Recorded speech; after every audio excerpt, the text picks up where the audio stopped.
Rowdy session today at a screening of ambassadorial nominees as sent by President Bola Tinubu as lawmakers disagree on the public criticism of some of the nominees.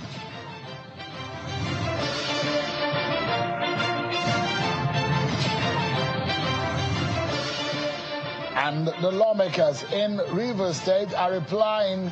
Governor Siminalayi Fubara, who says at no point has he disagreed or denied a meeting with the lawmakers. They say this is not true.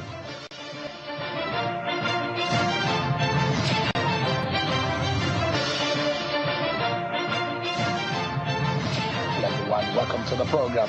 This is Politics Today, live on China's television. I am Sean Akimale right here in Abuja. Let me take you to the home of political drama in the country, and that is Rivers State. For what we saw yesterday, and the governor was very emotional about what he said in respect of finding a lasting peace in the politics of the state, for the peace and stability and governance in the state. And he said at no point has he denied a meeting with the lawmakers. And from those whom he has consulted, there are possibilities of engagement which he has shown interest in.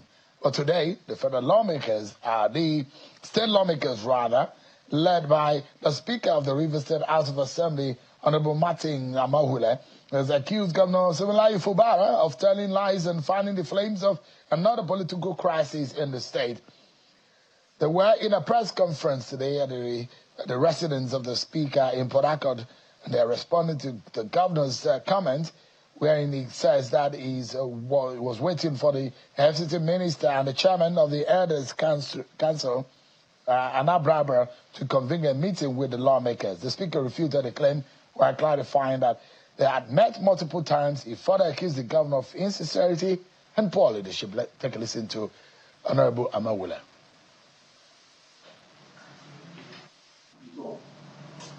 Because Rivers people are yearning for progress. Rivers people are yearning for good governance. And we just decided to say, let's just take calm. But the governor's outburst yesterday is the reason for this press conference. Because we need to set the record straight. And it's important that also states that the minister of the FCT, His Excellency Zewoye Sowike, means well for Rivers State. He wants peace. He wants the state to move forward. Let me also make it clear and inform Rivers people that within the pendency of the emergency rule, His Excellency Zewoye Sowike also summoned a meeting of all the members of the Rivers State Assembly. 27 of us were present in that meeting in the official residence of the FCT minister in Abuja. The governor was in that meeting. The governor sat with us. We had a meeting with the governor. All the members present were so shocked hearing the governor say that no meeting has been called. Let me also inform Rivers people that after the emergency rule, the FCT minister also caused a meeting to take place at the residence of Chief Alabraba in his residence here in GRA Port Harcourt. We also had a meeting of the Elders Council. In that meeting, some members of the Assembly, principal officers, myself, I was in that meeting, Deputy Speaker was there, the leader was in that meeting. How many meetings have I mentioned? How many meetings does the governor want the FCT minister to call for him to do the needful? Is he 100? Maybe he will tell us how many. The Speaker of the Rivers State House of Assembly, Honorable Martin Amawule, responding to Governor Siminalayi Fubara. Of course, you heard what the governor said yesterday. That takes us to bringing you more stories on our political roundup.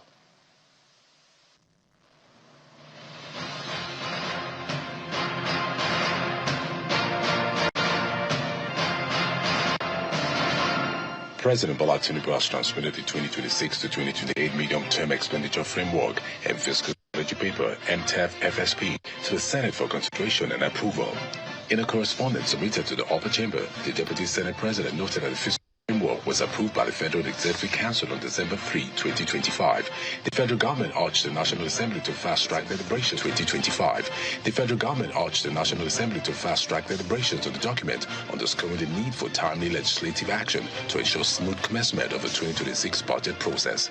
Nigeria's Minister of Foreign Affairs Yusuf Tugas met with his Beninese counterpart at the ECOWAS office in Abuja, where both sides reflected on the recent attempted coup in the Republic of Benin and the growing insecurity concerns across the region. Tuga explained that much of Nigeria's insecurity is exogenous. He noted that Nigeria and Benin share very close ties, and whatever happens in one country inevitably triggers ripple effects in the other. According to him, this is why a coordinated regional response is no longer optional. Both ministers emphasized the already strong working relationship between the two countries and agreed that deeper cooperation remains essential for stability. Meanwhile, members of the Nigerian civil society situation room are cautioning Nigerian politicians against what they describe as efforts to reverse the gains of democracy, urging them to remember the struggles and sacrifices made to take Nigeria out of military dictatorship. The civil rights group gave the warning at the ongoing National Stakeholders Forum on Election Security and Integrity. Meanwhile, the chairman of the Independent National Electoral Commission, INEC, is advocating stronger collaboration among stakeholders to make elections in Nigeria credible. The African Democratic Congress, ADC, is asking party members to intensify grassroots mobilization, assuring them that the party remains fully prepared and committed to secure victory in the next general election. This is coming from the North Central National Vice Chairman of the party, Mr. Tunde Ogbeha, while addressing party supporters in Kababu local government area of Kogi State during the unveiling of the party. He described the unveiling of the party as a new chapter for ADC Kogi West, stressing that the party's rescue mission for Nigeria must be driven by collective effort. Lastly, President Bola Tinubu has appointed Air Vice Marshal Abubakar Adamu, retired from Borno State, as the chairman of the Military Pensions Board. According to a statement from the Office of the Secretary to the Government of the Federation, the appointment is part of ongoing efforts to strengthen transparency, accountability, and efficiency in the management of military pensions. President Tinubu is charging a new chairman to uphold integrity, show patriotism, and deploy experience in public service to enhance the welfare of military veterans.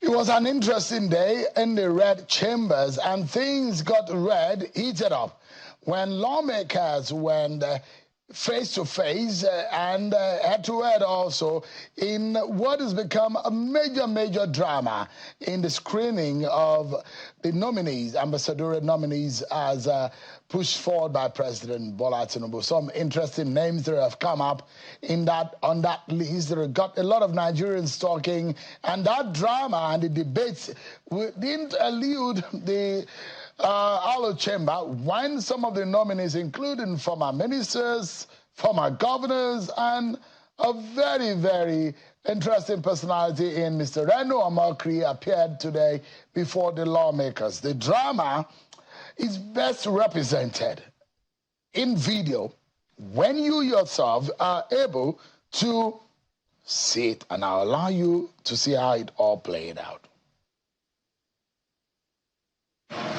Career ambassadors and ambassadors before, and also the last among the nominees, Reno, is somebody that I personally know for the past 25 years, can vouch for his character. Therefore, Mr. Chairman, I again want to move that these nominees take a bow and go. I so move. You are not the chairman. Let me have my time. Lastly, nominees, your credentials are all here. The secretariat of this committee is still perusing these credentials. Petitions are still being received. What you are doing here as a committee is 50% job done. The other job is the full confirmation by the Senate. Having taken a bow today does not guarantee you clearance by the Senate until when the Senate say so. Thank you very much. Until you are called, you cannot shut me down. Senate, no, he's not talking to you. He wasn't talking to you. Let the chairman preside. He wasn't talking to you. 1 minute. These are people. Okay, go ahead. There's a motion on ground. You can either defeat the motion or let it survive. But all right, so how come you have other people have spoken? Senator Adams, he wasn't. Go ahead. I have the authority of the chairman. Please go ahead. Chairman, you cannot exercise power that you don't have. You don't exercise. Chairman, I want to thank you, Senate Leader, and my colleagues. I cannot be intimidated by people who go here and there. After all, we see people on television questioning this list. Please, Mr. Chairman, sir. The procedure is that if there is a motion on ground, it should be seconded. If it is not seconded, it's dead. It's dead. So allow me to continue. Mr. Chairman, you have allowed me. Please protect me. Senator Adams, conclude. Your time is going. Conclude. All right.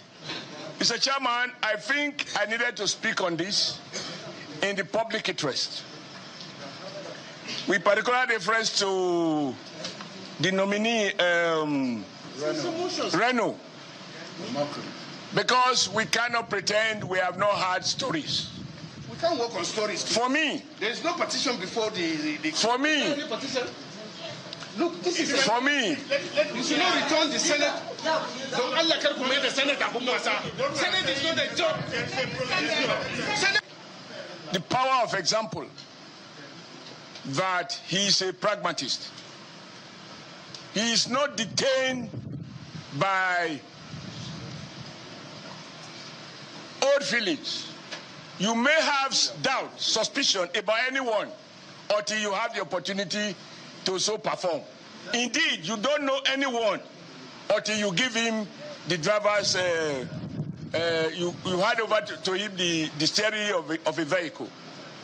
This young man has shown that where he sees a compelling evidence in the interest of the Nigerian nation, he will not be ashamed to say that I was wrong in my assumption. From what I have seen, this man is working and he deserves the support of all those who want progressive governance.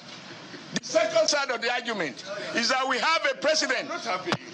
We have a president who has shown that by the power of example, the minimum requirement of leadership, and here I will proudly say I was a governor, which is a head of a subnational government.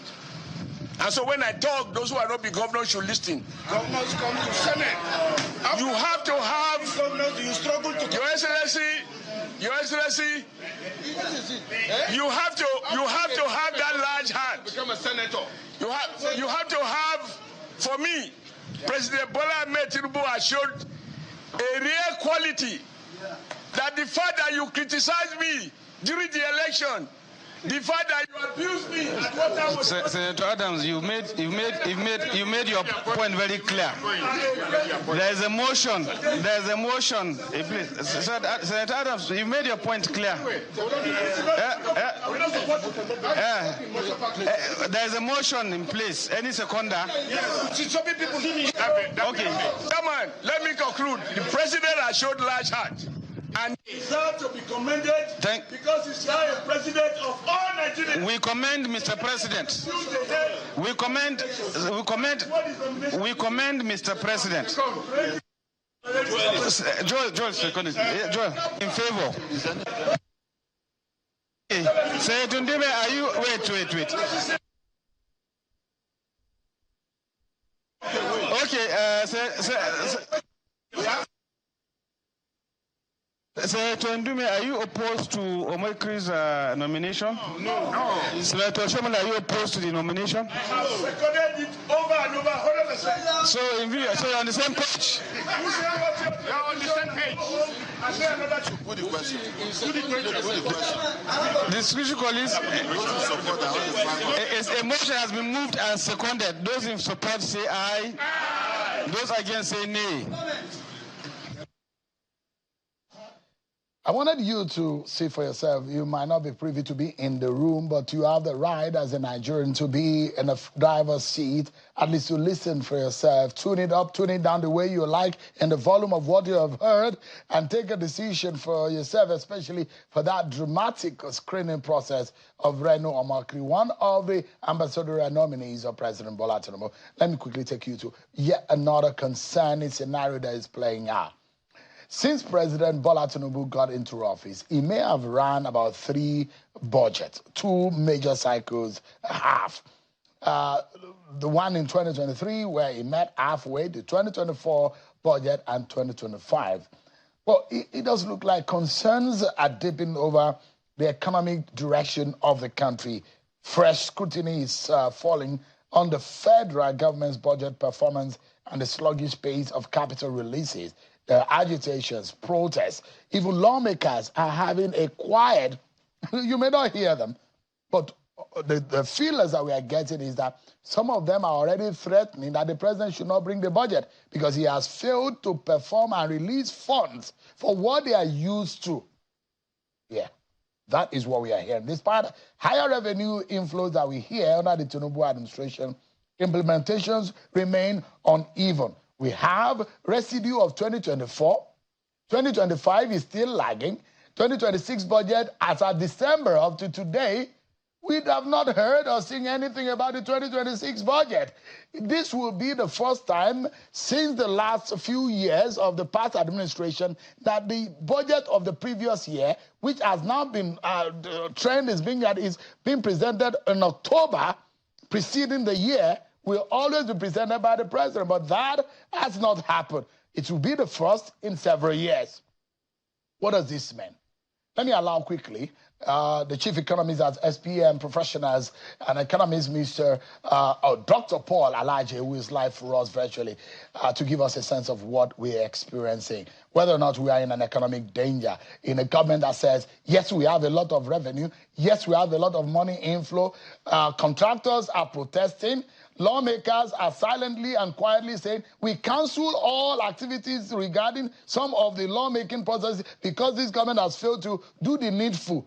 Is it the needful right thing or the wrong thing? Or this government is on the right track? Dr. Paul Alaje, thanks so much for joining us tonight. Let's tell Nigerians the truth.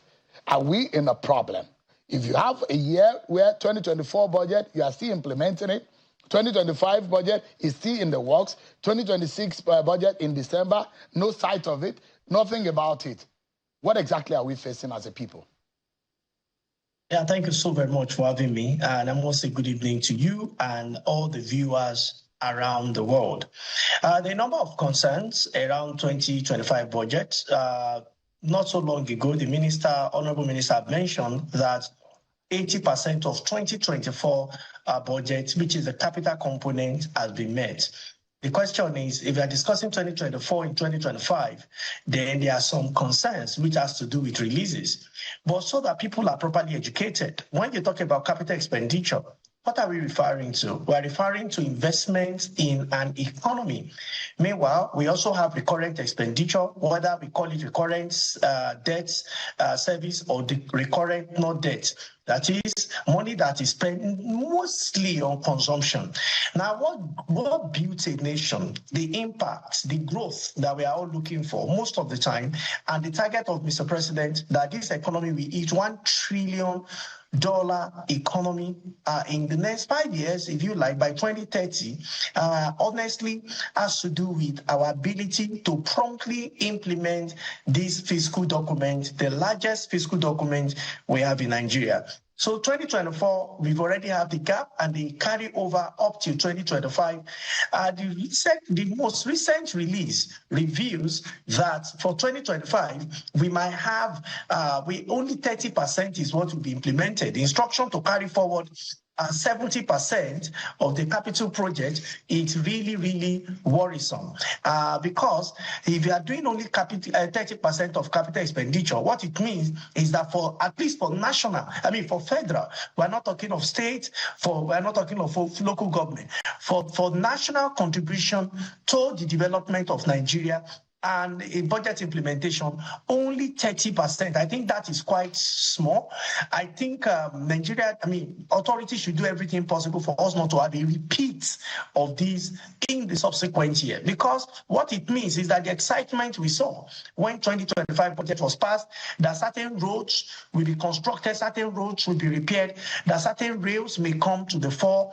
Now, reducing all of these to 30%, to a large extent, infrastructure ministry, agencies, I beg your pardon, may be largely affected. Recall that what we need mostly now to augment for what monetary authorities have been doing for a while, which is increasing rates. High interest rates already have impact on industry. If you check the National Bureau of Statistics third quarter report to let you know the impact of high interest rate on the economy, 1.25%, only 1.25% year on year is how much manufacturing grew. And this is from National Bureau of Statistics.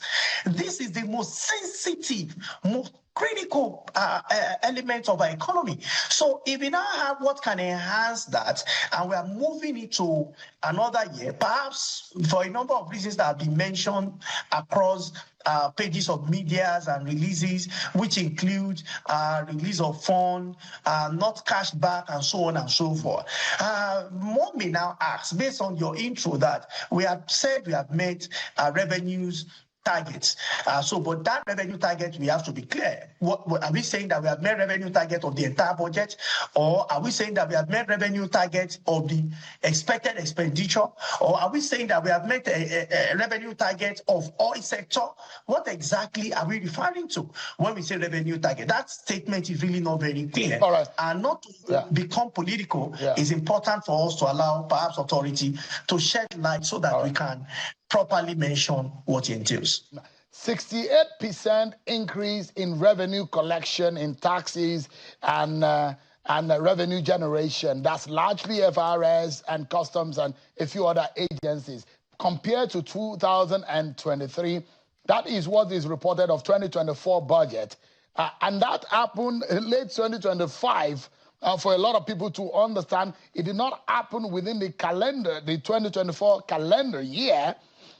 It means that, and when you say carry over, I remember my secondary school day where you have to repeat a class because you fail a course, or when you're in the university, you cannot graduate because you have to carry over. It does look to me that you failed in 2023, you cannot finish it up. This government carries over to 2024, and they are trying to struggle to finish up 2024 in 2025. 2025 is still struggling.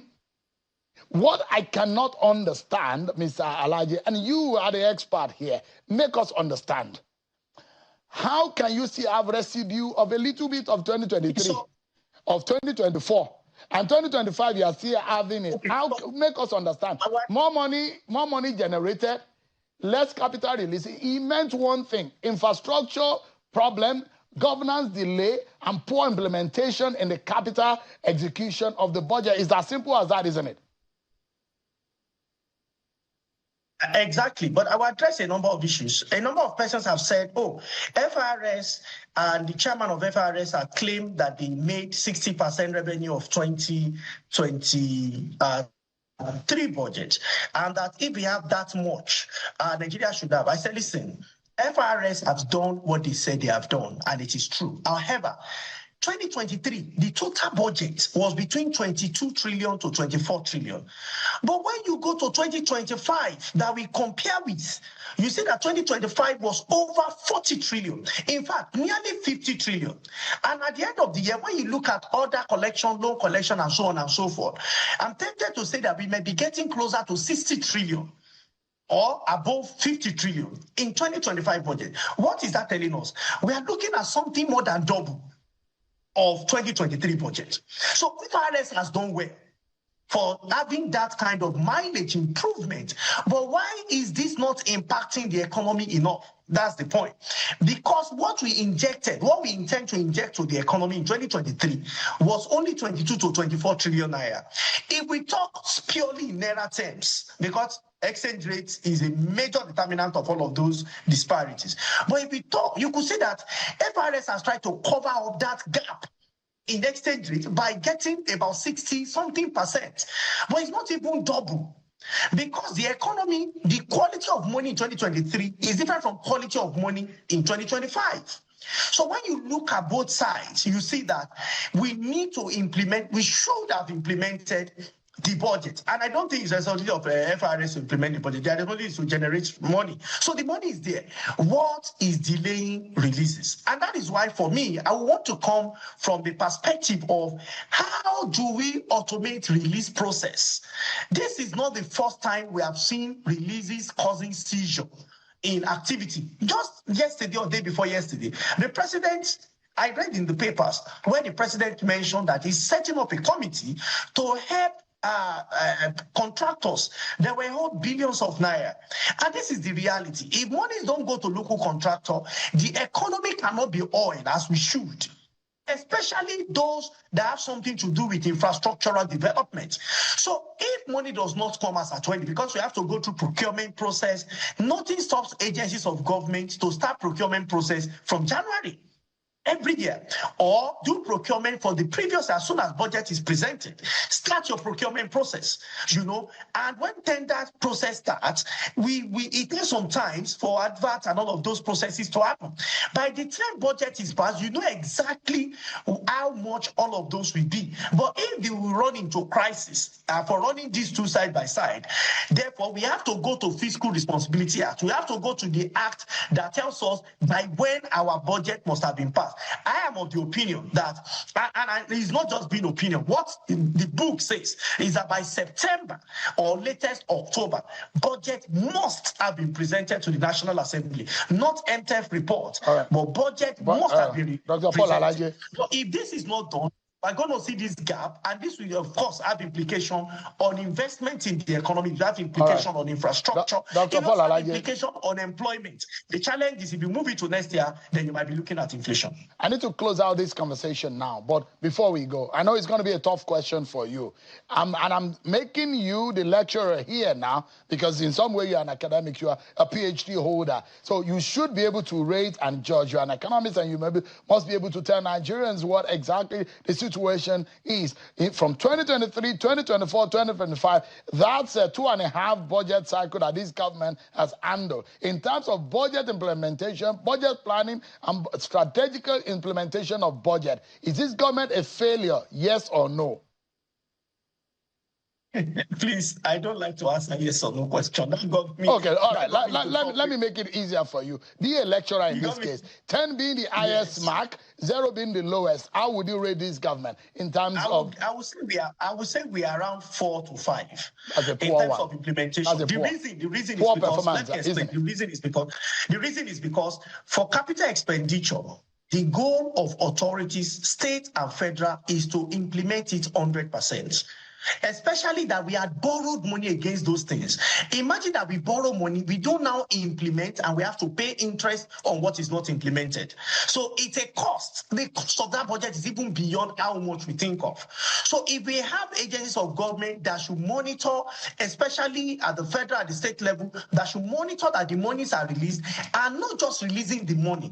The smart for a budget is not that fund is released, is that it is implemented. And that's the reason why I would say that for the current expenditure, always you will see it 100% done. But what matters to many Nigerians who are not in civil service, who are not politicians, is capital component of budget. And we need to do that ASAP so that we can have it improve right now. Dr. Paul Alaje, thank you so much. Economist and the chief economist at the SPM professionals. Thank you so much indeed. If you hear the stories of contractors who said they've gone to borrow money, some of them are committing suicide, some of them are being, they have to sell their properties because they borrowed money to do projects for the federal government, and the federal government is not paying them back. Sad stories that you hear about the government that says we have more revenue for failing to implement capital, having capital releases into the economy. But thank you so much indeed. We're going to break everyone, but when we return, I'll be speaking with one of the APC member in the House. He saw when his colleagues had in the public Affairs Public Accounts Committee are making strong demands of this government and the CBN about the monies that has been spent and borrowed from the federal government on unaccounted for. And these guys are not showing up. We'll be asking more questions about the APC government, the renewed hope agenda promises, and where we are today, the present realities. We'll be right back after this break, everyone.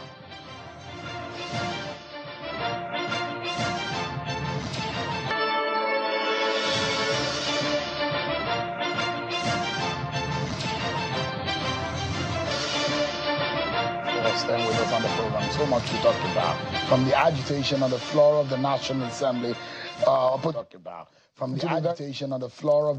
Assembly, opposition lawmakers seem to be very confused about what is going on in the CBN and the federal government about some funds. And you could hear Honorable Bamdele Salam who raised the alarm about the conduct of the CBN and some funds that they cannot explain, and asking them to come forward to explain it, which caused a lot of argument on the floor yesterday. And the fact that this federal government, there are those who believe that it is not doing well in the performance of this budget and the promises that it's made in its financial and accounting processes. And of course, the security situation of the country. You've got one of the friends of the president in the House, Honorable Yusuf Gagdi. He's a member of the House, an APC member. Thank you so much, Honorable, for joining us tonight. Thank you. Well, I'm not a friend of the president. I'm his son. Okay. Yeah. All right. So you must be able, you are the son, but not the Sheyi. Not the Sheyi. Okay, all right. You are the son that I'm the son that is Yusuf Gagdi. All right. Interesting. Let's get to it. And you see the kind of agitation and the quiet noise that we're hearing, and those things that you may not hear on the front line of the, on the headline of the newspaper. In fact, the agitation, the threat of a walkout on the president, the threat of the fact that lawmakers have said, we will not do this except the president does that. Are you proud to be an APC member in what has been a major agitation about the performance of this government? Very, very proud to be an APC member, unrepentant member of All Progressive Congress. Even in the face of what has been described as a poor running. Yes, you are saying of that some aspect of this. You are saying that those things are not seen on the front line of the newspaper, and I wonder why they are not seen there. It's because they are quiet. Some of us know. Why are they quiet? Oh, you are aware of them. I am aware of them, but I don't think they are. You are aware of the agitation of the capital releases? Agitation of capital releases, is it in the hidden? Running a government is not in the hidden. Everybody, when funds are released by ministries, agencies, and department of government, particularly Ministry of Finance, Office of the Accountant General, it's known, it's made known to public. The government is not a hidden government. So why is it that you are portraying it, or people or from your source are portraying it as if there is something special? Are you hearing what your colleagues are saying in the National Assembly? I am always in the flow of the House of Representatives. Well, did you hear what they say? I am part of those even speaking, but to say that, portray the situation the way, I am equally a trained economics. My first degree is in economics, although my PhD is in security and strategic studies. I know a little about economics. The way people portray it, that is why I'm here. Let me ask you pointedly, Honorable, if you'll be truthful to Nigerians tonight, have you heard that some of your lawmakers will stage a walkout if the budget is presented today? I am not aware of that. I was in the sitting yesterday, day before yesterday, in executive session, to stage a walkout. How? Parliaments are elected. We are under oath not to allow our personal interests influence our official decision. But you are aware that some of your colleagues are not happy. Are you aware that some of your colleagues are not happy? The decisions National Assembly make is not only on budget. So why should we walk out? Are you aware that some of your colleagues are not happy, or you just don't want to tell us the truth? I want to tell you the truth. I am not a liar, Sheung. Tell me any government that is wrong with 100% people being happy. So is it wrong for minority, few members, or even majority to feel? Do you think even as an APC member and a APC-controlled National Assembly, all the decision of government, it is going to be accepted and allowed like that? What is the explanation? Since you have a knowledge of economics, in running government, what is the explanation of what has been described as a poor performance of aspects of the budget and the economics of this government? Mean different things to different people. I have seen somebody, which I respect, talk about the economy under President Bola Ahmed Tinubu. But I have not seen anybody talking about other component of expenditure of government. At the risk of sounding like I'm talking for executive, I'm a parliament. But when, like you said, when the truth comes, let's speak the truth. There are other expenditure component of government that no matter how we want to identify, I would be one of the people at any day, any time that will point the lapses in government that I believe in with the intention of curing those deficiencies, those defects. But that doesn't mean that you should not speak the holistic truth. Is expenditure of government only dependent on current and recurrent expenditure? As a parliament, I'm a researcher. I go back to previous administrations. Administration of President Obasanjo, Goodluck Jonathan, Baba Muhammadu Buhari, and President Bola Ahmed Tinubu. They have always been part of running of government that are not put in together in the budget. So why can't we talk about those components of expenditure of government to portray the money injected in an economy? Let me give you 2 examples. I am not saying that non-release is perfect. I will come there. But one of the good examples is PIDF. Under President Muhammadu Buhari, there is Presidential Infrastructural Development Fund. Was that agency a creation of National Assembly? Who sponsored the bill? Was it a law that established PIDF? It wasn't a law.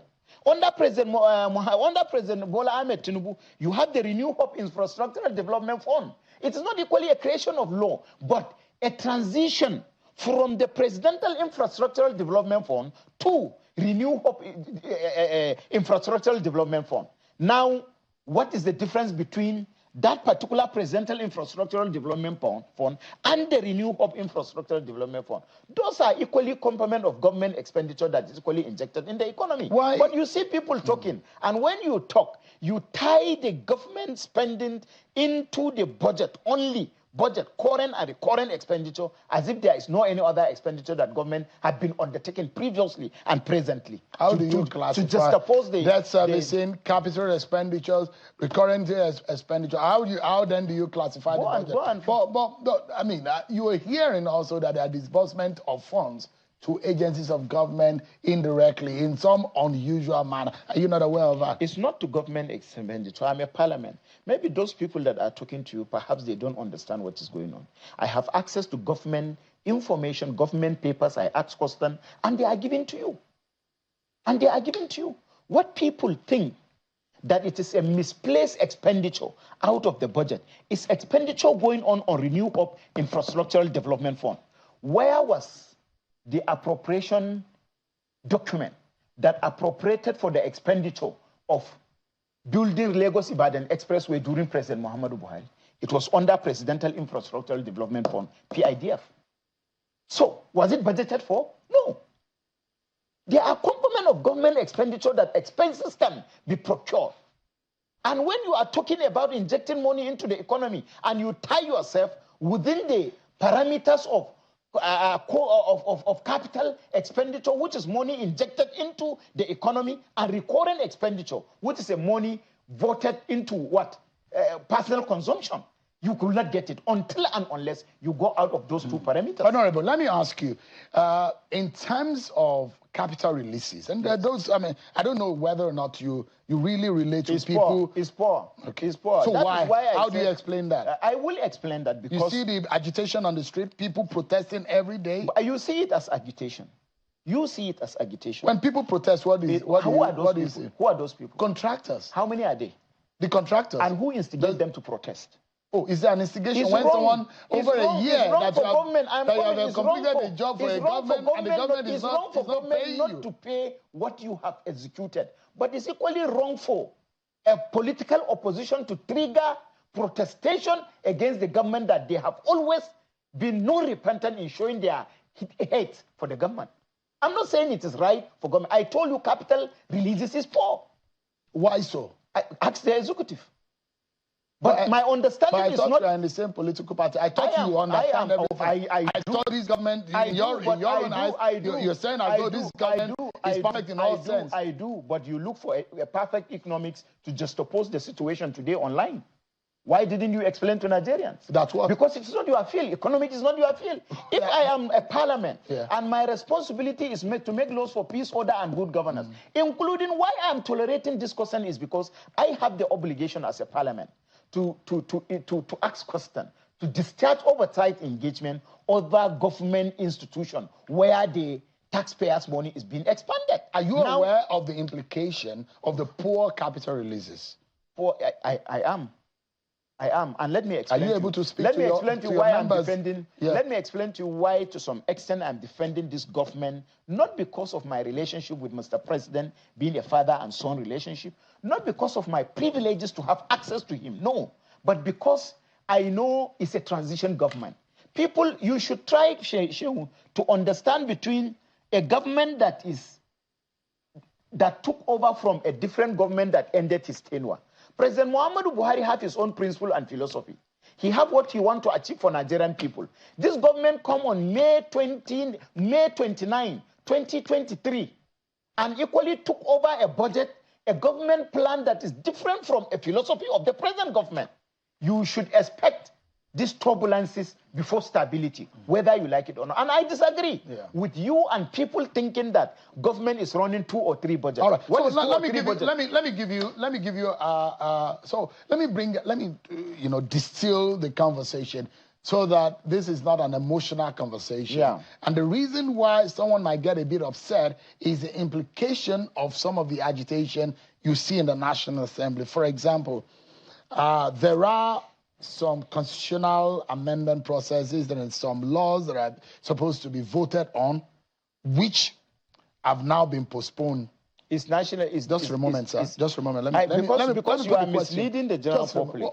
I'm not aware at any point that National Assembly is being shut down from carrying out. I didn't say shut down. I said there are postponement of voting on constitutional amendment process. Are you aware now? You should be an investigative journalist. If I am here and you have the order paper of today, Thursday, seeing those things are listed on the order paper and you present them to me, and I tell you that they does not happen, then I am being economical with the truth. But I will consider this as, respecting rumors over facts, because I have the order paper of today, I have that of yesterday, I have that of Tuesday. I have not seen any item appear on the order paper of the House of Representatives. I'll ask you this pointed question. Amendment. So, Honorable, you're telling Nigerians tonight that it is not true that any voting is supposed to happen this week that has not happened. I'm telling you, because before... No, yes or no, yes, sir? Yes. You are not aware. I am not aware. You are not aware. Not even I am not aware. It is not there. You are not aware? Yes. Okay, you think that there is no... Are you aware that there's supposed... Just a moment, sir. There's supposed to be voting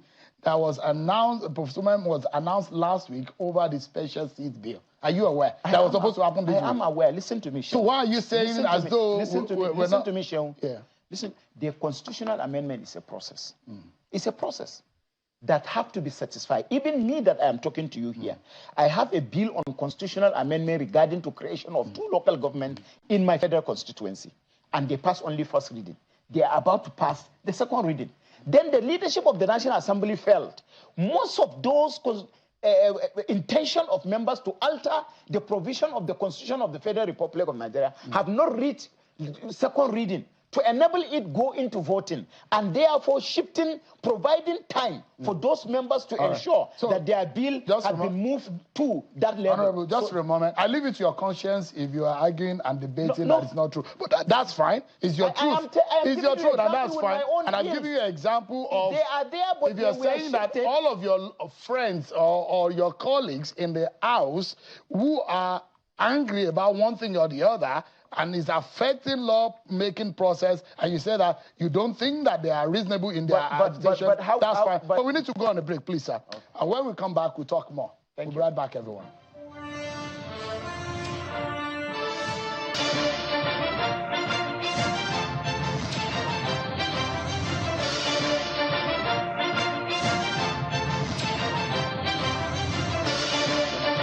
Let's conclude the conversation. Security on one hand is a very big debate. the issue of non-release of capital funds and all of that is also getting a lot of lawmakers agitated. And my ears are full. I mean, you know, I'm not flippant. I don't come without the facts.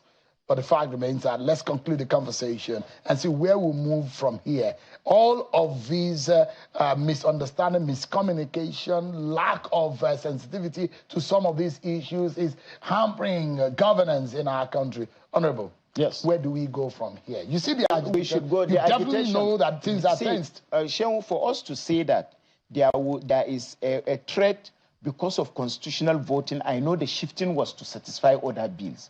But again, if you tell me that there is a protest, people expressing reservation about the no-release of capital expenditure, that is acceptable to me. I know, yes, there is contestation. Perhaps you have seen my video going around, appreciating Mr. President for increasing capital for constituencies to 1 billion, but it's not cash given to anybody, and it's not been backed by cash, and it has not been released. You see me say that publicly. But to agree that lawmakers refuse to vote on constitutional amendment, that will be a big indictment on the House of Representatives, which I'm not aware. But I'm aware, and I have told you here, that the non-release by executive is poor. But you can't even, why I am bringing politics to this, you can attribute non-release to Mr. President. Mr. President is the president of this country. That is the disadvantage of presidential system of government. You have ministers running. We have faced the ministers. We have told him what Nigerians want. National Assembly have told him that, including Mr. Speaker himself. But to allow some impression in that government generally that, yes, there was no release of this and that, therefore the government is poor, is a failure. I don't think that is a parameter of judging failed government or not. We're totally out of time, Honorable Yusuf Gagdi. We need to fix our country. We need to move this country forward, and that's why this conversation is coming forward. When some of us... But we don't need to allow people to say, for instance, I'm not the mouthpiece of the chairman of the FIRS. The economists have told you that he is a revenue collector. He has collected revenue. Why do you blame someone collecting revenue on expenditure? Blame the minister. I'm not sure. Yes. The man is, Adedeji, Zach, is getting a lot of money. Commendation. But it's not Adedeji. Is he the one to spend the money? Yeah. But is he the one spending the money? And I like the fact that you put the blame where the blame is. Yes. Well, so we should put the blame where blame is. And of course, a lot of us have our eyes on... we are totally out of time. Be clear, we are totally out of time. Release, which is acknowledged by Honorable, we are totally out of time. But we should have not shut down House because of any selfish reason. We need to go. It is an indictment, and National Assembly will not accept that. Thank you so much, everyone, for watching. Don't forget, our eyes is on the special state bill for women to have more places in the National Assembly, and we'll keep advocating for that. But that's how we close on the program tonight. Well, thanks for watching. I'm Sean Kimale. God bless Nigeria.